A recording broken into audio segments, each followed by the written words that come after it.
So what's up guys? So welcome back po sa aking YouTube channel. Kung bago ka pa lang sa aking YouTube channel, ang channel na ito ay nagtuturo ng online tutorials, review investment platforms, at kung gusto mong kumita gamit ang earning site, kung interesado ka sa ganitong content, huwag mong kalimutan magpindot ng subscribe button at hit the notification bell para ma-notify ka sa susunod nating videos.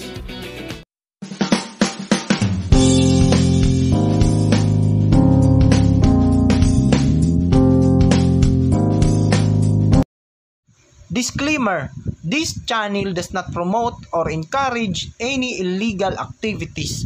All contents provided by this channel is meant for educational purposes. So what's up guys? So ayan guys, live update tayo dito sa ating tutorial sa ating Life 360.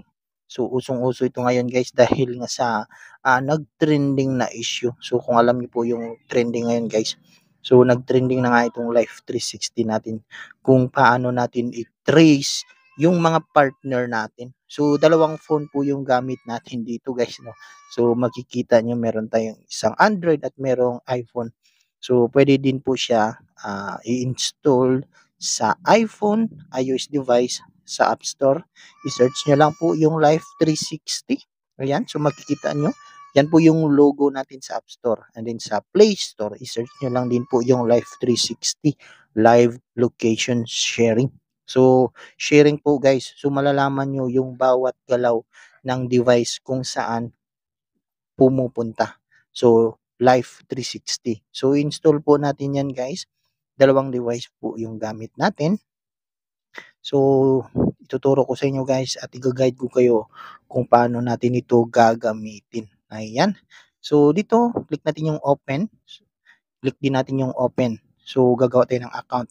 So, kung wala pa kayong account, pindutin nyo lang po yung get started. Or kung mayroon na kayong account, i-click nyo lang po yung sign in. So, kung wala pa, pindutin nyo lang po yung get started dito sa baba yung button. Ayan.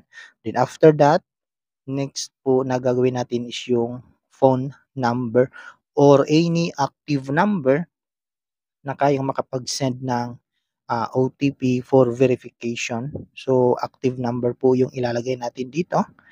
Ayan. So, dalawang phone din po yung pagre-register natin. So, kailangan yung phone dito is yung phone na gamit mo. Ayan. So, after that, click nyo lang po yung continue. And then, what's your name? So, kayo na bahala guys kung anong gusto nyong ipangalan or gusto nyong i-trace. So, pwede din pangalan sa iyong partner or anumang gusto mo. So, dito sa ating Android, so, kunyari, ito yung pag-install natin, yung Android. So, doon tayo send ng or set up. So, pareho po nating set upan po yung phone natin. Ayan. So, active number and the next naman is yung email address natin. Ayan, make sure po yung email address na ilalagay natin dito is active din po yun guys. Ayan. So, lagay nyo lang po yung Gmail account nyo kung meron kayong Gmail account. So, kung wala pa, pwede kayong gumawa sa gmail.com. Ayan. Then, sa kabilang phone naman natin guys, lalagyan naman natin ng email address. So, ayan. So, again guys, ito ay for tutorial lamang guys. So, kung paano nga ba natin gagawin o gagamitin itong Life 360 na app na ito na tutorial. So, libre lang po itong may download guys sa Play Store and App Store. So, click natin yung continue after may lagay yung email address. And next is yung password. So, kailangan yung password dito guys is hindi nyo makalimutan or tugma or match po sa dalawang device na gagamitin nyo para hindi kayo malito.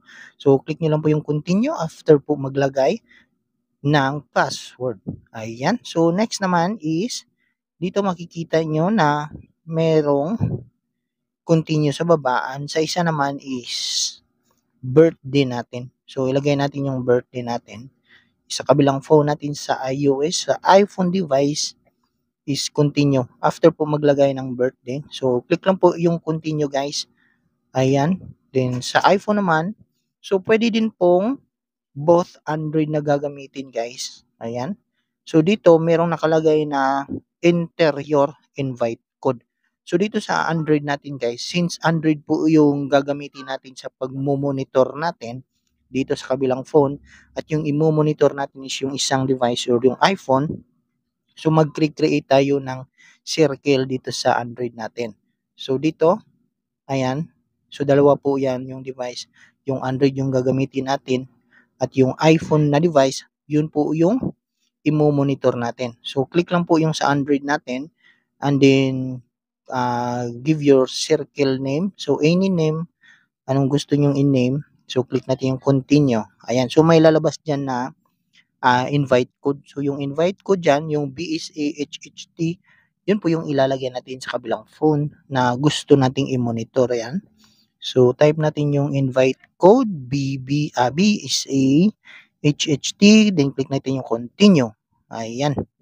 So click po yung next. And then yung pipiliin natin is kayo na bahala kung anong gusto nyo.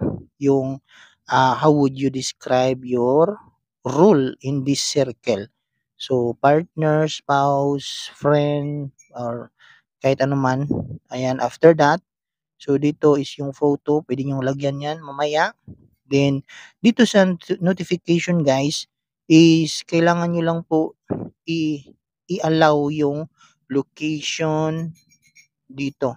So, yung notification is pwede nyo po yung i-disable. Huwag nyo na po yung i-turn on yung notification para hindi malaman. So, dito. Ayan. So, meron rin ditong play. So, skip po natin yan.